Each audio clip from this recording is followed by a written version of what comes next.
Tout le monde, c'est Cyclisme 3D et j'espère que vous allez bien. Moi ça va nickel. Aujourd'hui on se retrouve pour une toute nouvelle vidéo sur la chaîne YouTube. Et comme vous l'avez vu au titre et à la miniature, aujourd'hui c'est une toute nouvelle vidéo. La dernière vidéo avant le tour en temps réel sur le jeu Tour de France. Et on va pas se continuer une save. J'ai fait les deux premières étapes du Tour de France avec la Alpecin. D'abord l'étape 1 puis après l'étape 2, mais en my tour séparé. J'ai gagné l'étape 2, la première étape échappée à Logo, mais il y a un groupe en compte qui est parti avec Pogacar. Et qui sont à 10 km de l'arrivée, qui sont allés gagner. Mais aujourd'hui, on va se faire autre chose. On va se faire une flèche wallonne avec Julien Alaphilippe. Chute avec blessure, activer normaux, la cadence et enfin les incidents de course en termes de cadence. Tous les coureurs, chute avec blessure, maladie normale. C'est parti et on va se la faire avec monsieur Julien Alaphilippe qui connaît très bien les lieux. Bon, c'est le Alaphilippe que j'ai modifié ses stats IRL certes. Et on va se mettre à la place de Virton, on va se mettre quand même déjà Storer. Rondelle évidemment. Et on va se mettre Matteo Trentin également.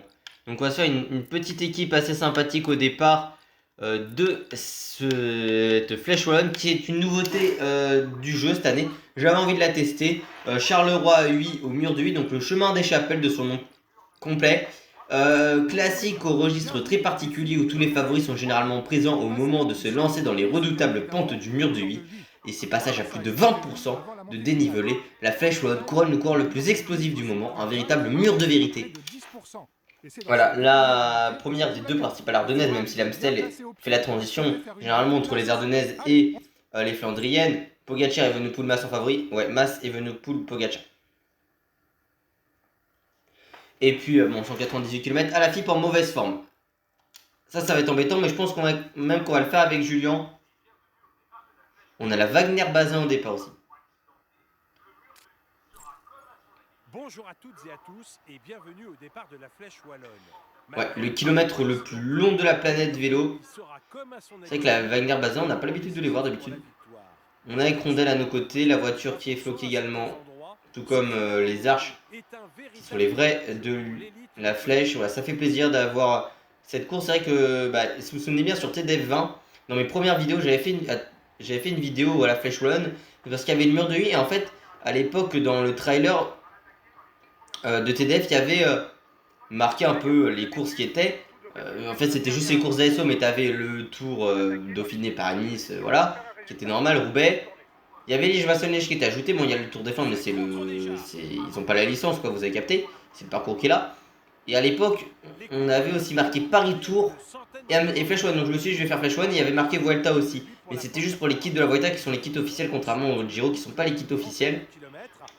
Ouais, Julien Alaphilippe, le triple vainqueur de l'épreuve qui va être là avec nous pour cette étape. Enfin, pour cette flèche. Et voilà, je suis très content de le faire. Bon, Novak, champion de Slovénie, je crois que c'est plus. Enfin, j'ai pas vérifié tous les championnats nationaux idem pour le Luxembourg, j'ai juste mis les principaux qu'on verra sur le tour. En tout cas, je suis très content de faire cette vidéo. Cette vidéo qui va être divisée en deux parties parce qu'on va faire et une Flèche Wallonne avec Alaphilippe et avec Lenny Martinez, l'étape de super bannière du Tour de France, qui va être le premier gros gameplay montagne que je vais faire avec tous les favoris et start list Tour de France. De toute façon, au moment où je tourne, on est mardi, j'attends juste que la dernière sortie sortie Ineos avant de faire le tour en temps réel. Voilà, je voulais quand même se faire cette vidéo là, vu que j'ai pas fait de découverte du jeu forcément avec 3 semaines de retard, je me suis dit que ça peut être assez intéressant. Et bien écoutez, je suis très content, voilà, j'ai déjà dit, d'être sur cette Flèche Wallonne là. Ça fait plaisir enfin d'avoir le mur de 8, ça nous fait 2 ardennaises aussi, à la place d'une.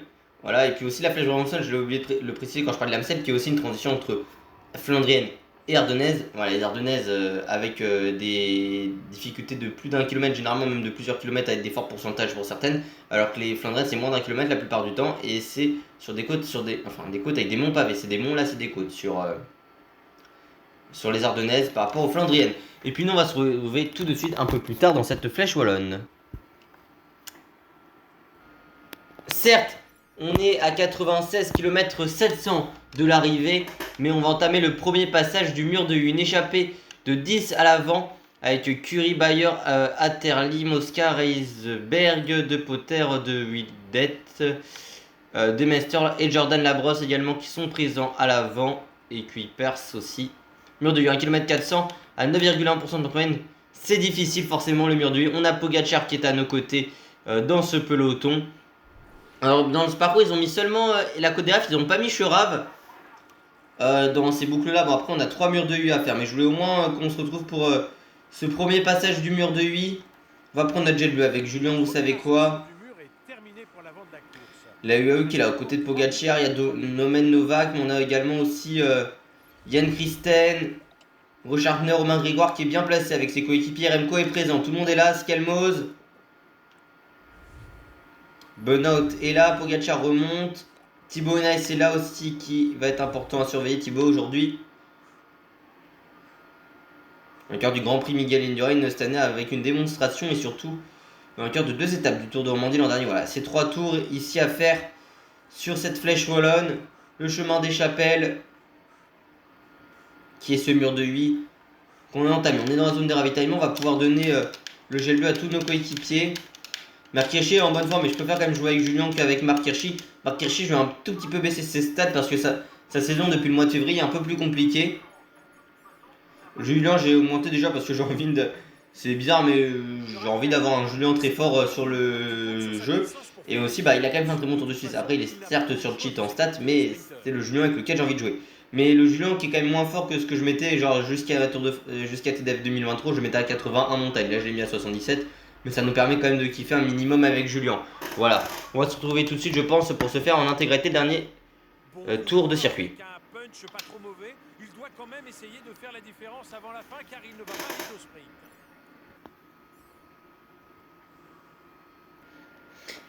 Allez, ça va être parti pour le dernier tour de circuit de cette flèche wallonne. Avec Julien, on n'a pas pris notre gel bleu, mais on a une meilleure barre que Marc Hirschi, hein, donc ça c'est intéressant. On est protégé par Mathis Rondel, tandis que Marco Brenner protège Marc Hirschi. Mur de 1 km 400 à 9,1% de pot de moyenne. C'est très difficile évidemment. Faudra rester bien placé. Hein. Généralement ça monte au sprint quand même ces ascensions dans le jeu l'IA. Encore plus quand c'est le dernier passage au mur de 8. Ça va essayer de faire un écrimage évidemment, notamment par l'arrière. Évidemment, enfin forcément, allez, essayer de remonter avec Julien. On perd pas mal de positions ici, c'est pas l'idéal. De toute façon, la décision se fait toujours dans le mur de 8 sur la flèche wallonne.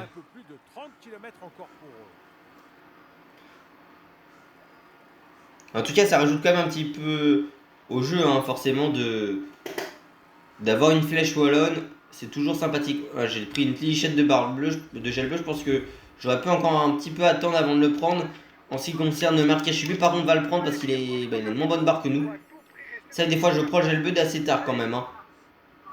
Au moment où ça remplit toutes nos barres bleues. L'échappée encore une minute d'avance hein, avec Mosca, du coup, Bayer, De Vildette.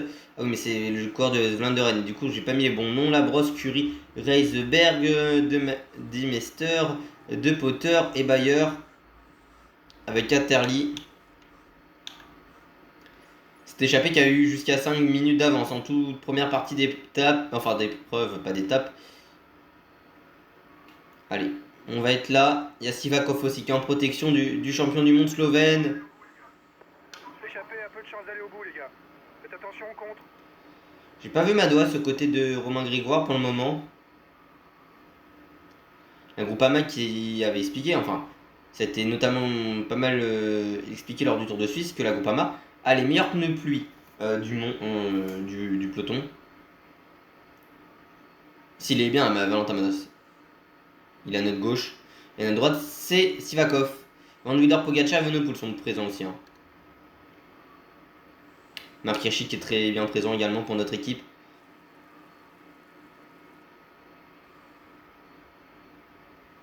On va en bénéficier de ce moment-là pour prendre notre gel bleu. Hein. C'est un moment de répit avant la descente. On pourra récupérer le maximum de barres bleues possible. On a encore 71 dans ce peloton. Roger Adria distancé, tout comme Gianni Moscon de coureur de la Red Bull Bora. Vergarstak Langen qui est présent également. Harrison Sweeney qui roule. Sweeney pour Benelli. Il y a forcément la Q36 aussi. Hein. Point 5 d'un certain Thomas Pitcock qui est la 3ème IRL de la Flèche Wallonne. 4ème c'était Lini Martinez. Et le 2ème c'était Kevin Vauquelin. Hein. Derrière Tadej Pogacar qui était parti assis sur la selle cette année. Qui a remporté sa 2ème Flèche Wallonne après celle de 2023. Sous la pluie comme l'an dernier, qui était sous la pluie, mais l'an dernier c'était Stéphane Williams qui s'était imposé déjà devant Kevin Vauquelin. Ouais, les échappées généralement IRL se font reprendre quand Bon, ça arrive en tout cas souvent qu'ils peuvent se faire reprendre, notamment dans la dernière ascension de la côte des Refs ou de Cherave. Mais en l'occurrence, c'est vrai qu'on a une ascension entre chaque mur de 8. J'aurais bien voulu qu'ils mettent Cherave, mais bon, c'est pas grave. Ça rappelle mine de rien avec la côte des Refs l'étape du Tour 2015, hein, qu'on a énormément joué évidemment depuis des années sur TDF. Allez, Rondel qui resserre ses chaussures pour nous aider. Il y a Rezou Serrado à nos côtés, Maxime Van Gils qui est passé, Pierre Gautra. Il va falloir vite remonter. Pitcock est là, le Britannique. Champion du monde de cyclocross dans sa carrière, champion du monde de VTT. Également double champion olympique de VTT. Et vainqueur d'Estrade manqué par le passé aussi, en 2023.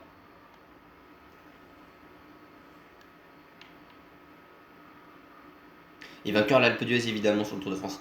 Michael Matthews, Maury Van Soelen qui sont à nos côtés. On va essayer de bien revenir, mais ça y est, l'écart est en train de fondre. Avec les échappées vont être récupérées, je pense. Ouais, ça va être le cas dès la côte des Refs. Il y avait le mur Saint-Léonard sur l'étape du Tour 2015. Et la côte de Boïsso. Qui là ne sont pas présents au parcours de cette flèche wallonne. De toute façon, Mathis Rondel va nous épauler. Hein. Il va nous replacer dès le pied de cette ascension. Qui va monter à bloc. Allez. Voilà. Le virage, c'est parti. Allez, si Mathis Rondel peut aider Julien Lafilippe. Côte des Refs, 1 km 6,7% de pente moyenne. Et attaque de Thomas Pidcock. Cornissen qui suit Quentin Paché vers Marc. Et on est bien placé avec Julien Lafilippe. Mais est-ce qu'on doit y aller? Je suis pas spécialement sûr. Même si tout le monde s'élance. Après, c'est pas spécialement les leaders hein, qui y vont honnêtement. Pour le moment, c'est surtout les coéquipiers. Hein, notamment Benelli qui ont roulé. Pidcock a été récupéré, mais Cornissen qui est sur un petit baroud d'honneur hein, dans cette ascension.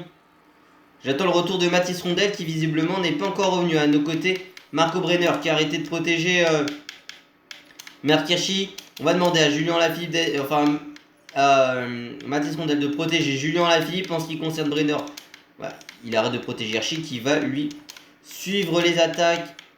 Ici, allez voilà, le duo de la Tudor qui est présent. Ici, Van Sevenant à l'attaque. Santiago Buitrago, Romain Grégoire s'accélère. Hein. Pogacar qui suit les coups ici. Nous reste placé avec Julien parce qu'on n'a pas une barre bleu temps illimitée que ça.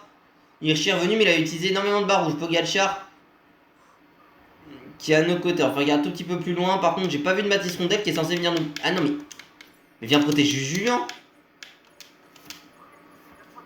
Ça fait pas 2 tours de circuit que tu le protèges pour t'arrêter maintenant. Yann Christen qui roule pour Tadej Pogacar maintenant. Le jeune Suisse vainqueur de l'étape de l'Alto della Folia cette saison. C'était sur... le Tour d'Algarve devant Joao Almeida.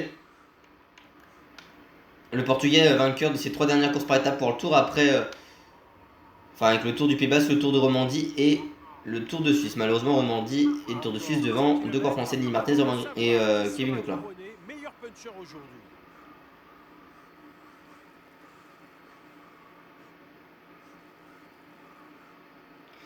Ouais, l'échappée qui n'est pas encore récupérée, mais elle va être récupérée dans l'emballage final. On va essayer de récupérer un maximum de barre rouge. La barbe va tenir.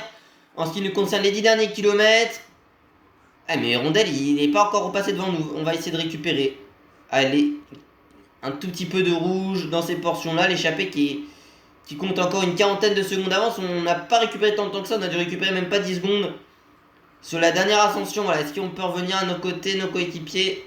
Notamment avec Rondel qui va essayer de nous amener. On n'est pas dans la meilleure portion descendante là pour le moment, mais ça va arriver. La descente de cette ascension, même pas forcément, hein, pas du tout. Hein.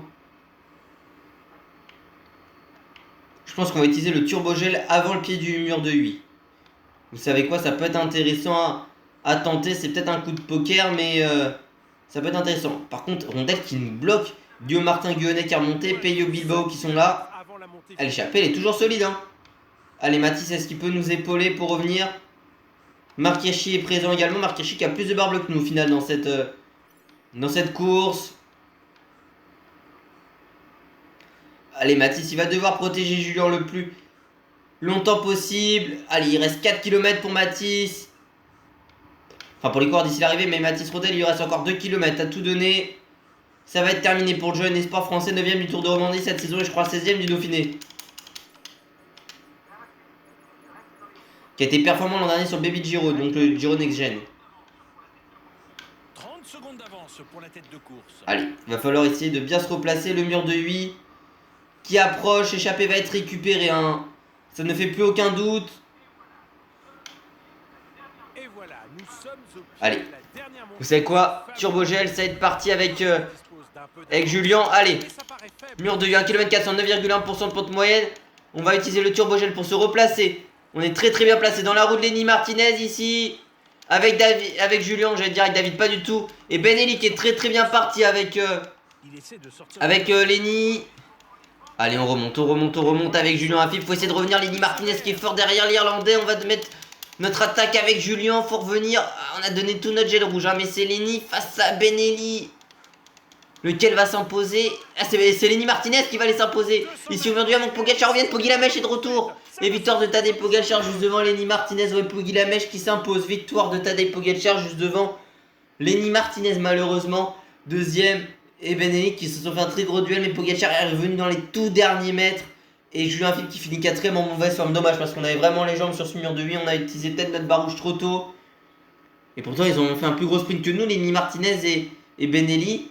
Enfin de plus tôt. Mais ils ont attaqué plus tôt. Leur gros l'effort. Et si on regarde au final ils ont mieux tenu que nous. Après si on était encore sur le turbogel. On lancé Rassi. Lenny qui était déjà danseuse tout comme Benelli. Ils ont accéléré. On a essayé de suivre un tout petit peu avec Julien. Pogacar était beaucoup plus loin à ce moment là. Mais je me suis pas retourné. Donc j'ai pas vu ce que Tadej faisait. Pourtant il s'est un peu gêné. Ici on se rassoit un peu. On aura la force pour venir. Mais pas du tout. Peut-être que j'aurais dû mieux gérer mon effort. Par contre là où est Pogacar? Ah bah Pogacar il te fait une remontée dans les tout derniers mètres pour aller coiffer le jeune français sur la ligne. Et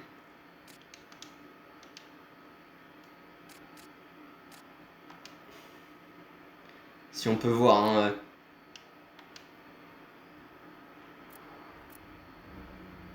que Lenny se fait devancer ici. Pourtant à moins de 100 mètres de l'arrivée, Pogacar est encore derrière. Il le passe vraiment sur la ligne. Hein, Tadej. Ouais, malheureusement, c'est frustrant pour Lenny Martinez, honnêtement. En tout cas, la Flèche Wallonne est remportée par Tadej Pogacar comme Irel au final devant un Français. Et un Français V4 vu que c'était Lenny Martinez, Irel. Pogacar remporte la Flèche Wallonne ici au mur de 8. Et trophée terminé la flèche avec la flèche justement ici. Tadej Pogacar s'impose donc en 80 minutes et 28 secondes avec 10 secondes, avec 10 secondes pas du tout de modification pour le Slovène de l'AUE Team Emirates ici. Mais on va se faire une nouvelle course aujourd'hui. On va se faire une étape de montagne du prochain Tour de France. En plus, on aura la startlist du Tour. On va se faire Super Bagnères. Voilà, j'avais envie de faire cette vidéo en deux parties. Je me suis dit que ça pourrait être intéressant. Super Bagnères, j'ai testé aucune étape de montagne du prochain Tour. On va se la faire avec Lenny Martinez. Je pense que Lenny peut se gagner quand même l'IRL. L'étape qui aura lieu à la Plagne. Mais là, c'est Lenny Martinez dans les Pyrénées. Et ça peut être aussi intéressant à voir. Hein. En ce qui nous concerne, évidemment.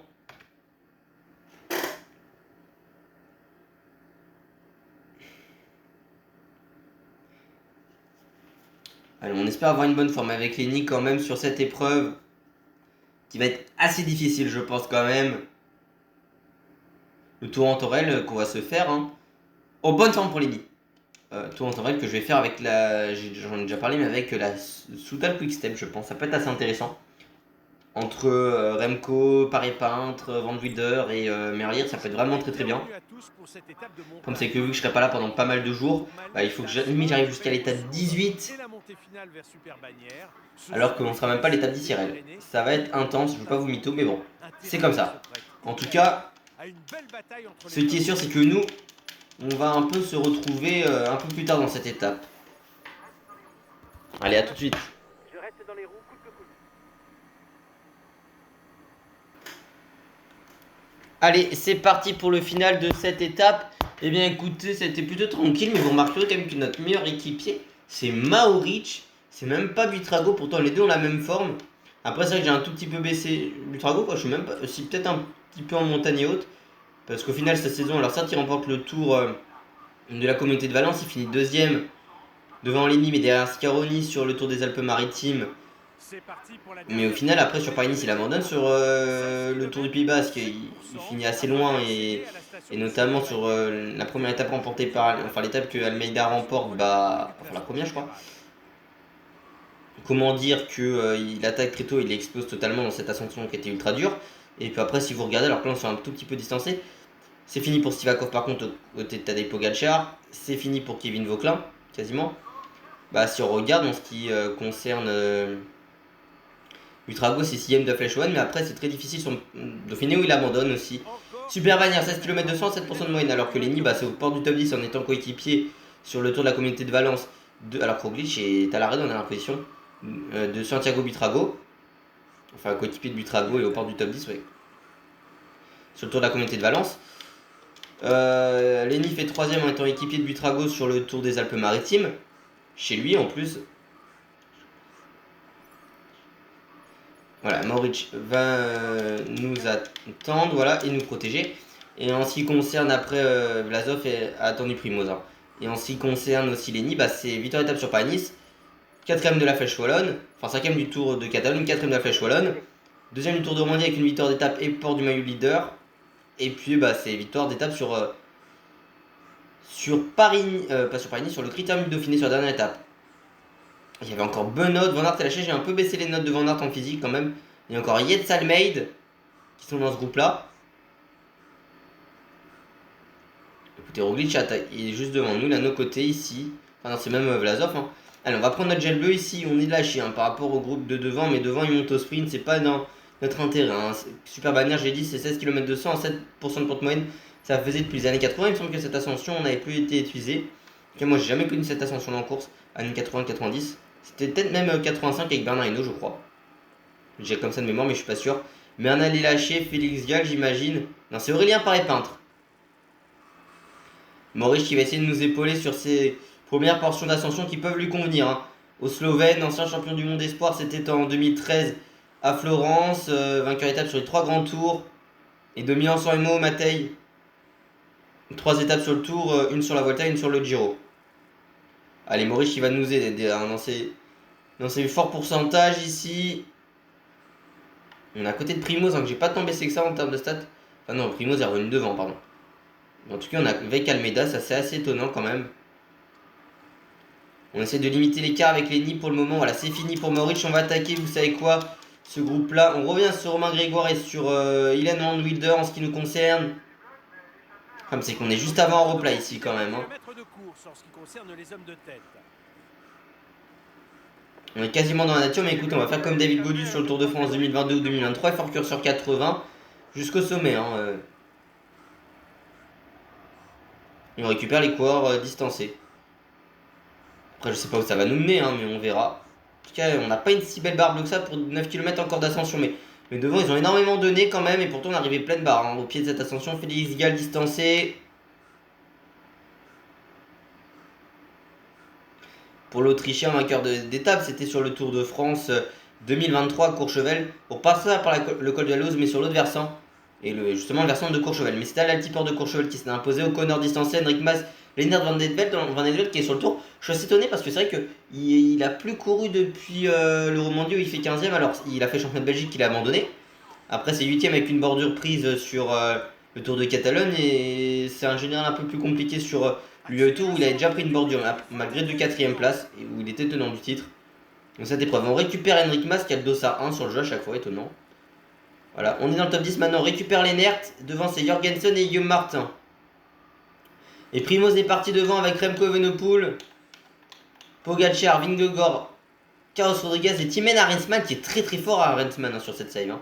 Enfin, en tout cas sur cette DB là, visiblement, pourtant je vais pas du tout bouger ses stats, mais il est ultra fort la Timen. Hein.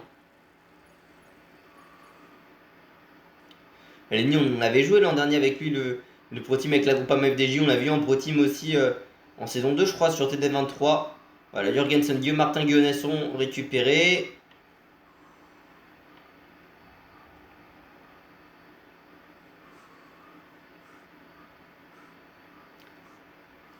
Allez, pour le moment on est 7ème de cette étape. Hein. On fait quand même une ascension solide avec Lenny. Carlos Rodriguez distancé. C'est-à-dire que Rodriguez, j'ai baissé les stats de Rodriguez, hein, je l'ai pas précisé. Edgar Thomas aussi. C'est-à-dire que Rodriguez sera équipier de Harassman. J'ai baissé à B en récupération parce que c'est vrai que souvent, soit il tombe, soit il a des défaillances en dernière semaine de Grand Tour, Carlos Rodriguez, que ce soit sur la Vuelta 2022, le Tour 2023 ou même le Tour 2024 et la Vuelta 2024. La Vuelta 2022, il tombe et il est sérieusement moché, mais il termine quand même une belle place au général, peut-être 7ème, un truc comme ça, de mémoire. Le Tour, bah, il finit 5ème en 2000. 5ème, non, je suis pas sûr en 2023. Pour moi, ce serait peut-être 5ème. Mais en tout cas, il était. Non, pour moi, ce serait peut-être 8ème. Hein. Je vais vous dire ça tout de suite. Parce que pour moi, il était. Ça va m'énerver, mais il était tombé dans l'avant-dernière étape. Et la même année aussi, et ça c'est assez à noter, il était également. Enfin, l'an dernier sur le tour. Il est pas bon en dernière semaine. Et il est également distancé l'an dernier sur la Volta. En toute dernière semaine, il explose totalement. Il était 5ème. Hein. En 2023 du Tour de France.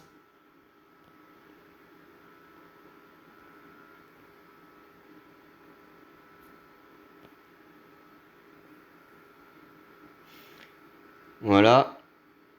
Parce que à chaque fois j'ai un doute entre lui ou Bilbao. Mais c'était bien. C'était bien Bilbao. C'était bien Carlos Rodriguez qui a fini 5ème. En ce qui concerne Lenny Martinez, on va essayer de remonter. Hein. Dans cette ascension, on a récupéré Carlos Rodriguez. On est 6ème de cette étape. C'est plutôt un très très bon résultat avec notre Lenny Martinez.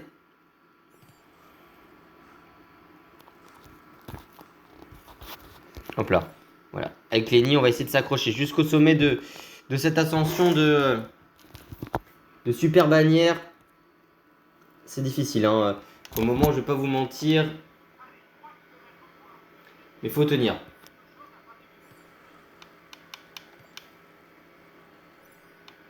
Devant, c'est toujours Roglic avec Remco Evenepoel. Qui va tenter quelque chose afin d'éviter le sprint? J'étais en train de regarder en même temps le général du Tour de cette époque-là, de 2023. Donc voilà. On va pouvoir être concentré un peu plus. Là, c'est parti avec Lenny Martinez pour cette dernière ascension. Enfin, c'est la suite de cette étape, enfin de cette vidéo. Voilà. Je vous l'avais dit, ce sera pas une découverte, mais c'est un petit gameplay que j'avais envie de me faire. Voilà. Contest. Et Arensman lâché. Est-ce qu'on pourra récupérer Timen, le néerlandais? Faudra voir. Hein. Ce qu'on est capable de réaliser ici. En tout cas, au minimum, ce sera la 6ème place pour Lenny Martinez dans cette ascension, sauf si on craque. Et on est peut-être à la porte de pourquoi pas essayer d'aller chercher un top 5 au sommet avec Lenny. Allez, Lenny, je vais un peu augmenter ses stats parce que c'est vrai qu'il avait que C de récup sur le jeu. Donc j'ai quand même mis A. C'est vrai que j'ai mis plus que Rodriguez, mais ouais. Après, c'est vrai que Lenny, il lui arrive des fois des jours de moins bien. Mais bon, écoutez, je l'ai mis en A de récup. Je vais un peu augmenter en montagne et un peu en physique parce que je le trouve assez bas en physique, mais bon. Voilà. On récupère un Rensman à 2 km de l'arrivée. On va essayer de distancer le néerlandais. On va utiliser le turbogel. Pourquoi? Enfin, vous savez quoi? On va utiliser pour attaquer Rodriguez. Rensman, pardon. Allez, voilà. Attaque de Lenny Martinez. Voilà. On a mis une petite attaque dans le final de cette ascension. On n'a pas lâché tant que ça. Rensman, il va craquer. Hein. Alors devant, c'est Remco Evenepoel qui va aller s'imposer devant Roglic et Pogacar. Vingegaard, je crois pas trop que je l'ai baissé en montagne. En tout cas, j'aurais pu baisser pour essayer d'équilibrer ou alors. Par rapport à Pogacar, j'ai peut-être augmenté en moyenne montagne. En tout cas, je sais plus ce que j'ai fait à ces stats à Vingegaard. Mais j'ai soit fait tomber d'un point ou alors pas du tout. Mais en tout cas, Victor d'Evenepoel devant. C'est vrai qu'il est très très fort sur le stade du jeu. J'ai pas modifié ses stats avant de faire le tour en Torel avec lui. Mais bon, on n'a jamais remporté un tour en Torel. Et vous connaissez mon niveau, je serais capable de perdre le tour avec Remco. Surtout s'il joue les chronos. Allez, avec Lenny, ça va être un très très beau top 5 ici. Avec le jeune français au sommet de Super Bannière, c'est très très bien. Lenny qui visera les victoires d'étape. Sur ce tour, je pense qu'il peut aller chercher pourquoi pas l'étape de la Plagne, un maillot à poids. Après, il dit qu'il joue pas le général, mais Butrago est en mauvaise forme sur cette saison depuis le mois de mars. Je pense que pourquoi pas Lenny une 10ème place avec un maillot à poids, une victoire d'étape, ça peut être vraiment pas mal pour lui. Et pourquoi pas un titre de super combatif comme ce que Barguil avait fait en 2017.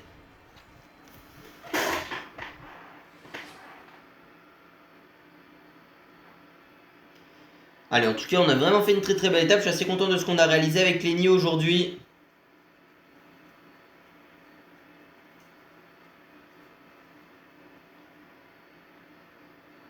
Après, c'est vrai qu'avec Remco, on risque de. Je suis pas sûr qu'on se balade. Hein.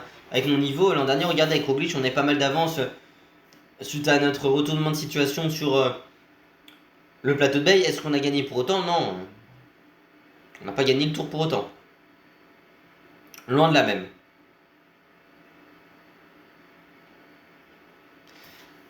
Eh bien écoutez,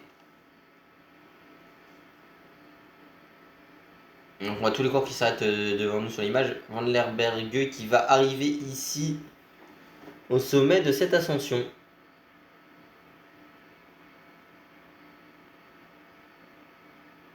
Pour le coéquipier de Tim Merlier. Et bien voilà, petite étape, voilà. Sans petit kiff qu'on s'est fait, voilà. Remco qui s'impose ici à Luchon, super bannière.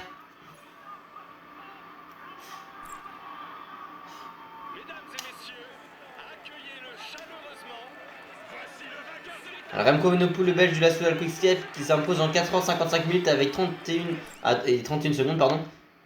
Et hors délai de Dainese van Stimmer, Martendijk, Meus Naberman, Bittner, Affini, Filbo, Haus, Josh Carlin, Dreisner, Van der Berge.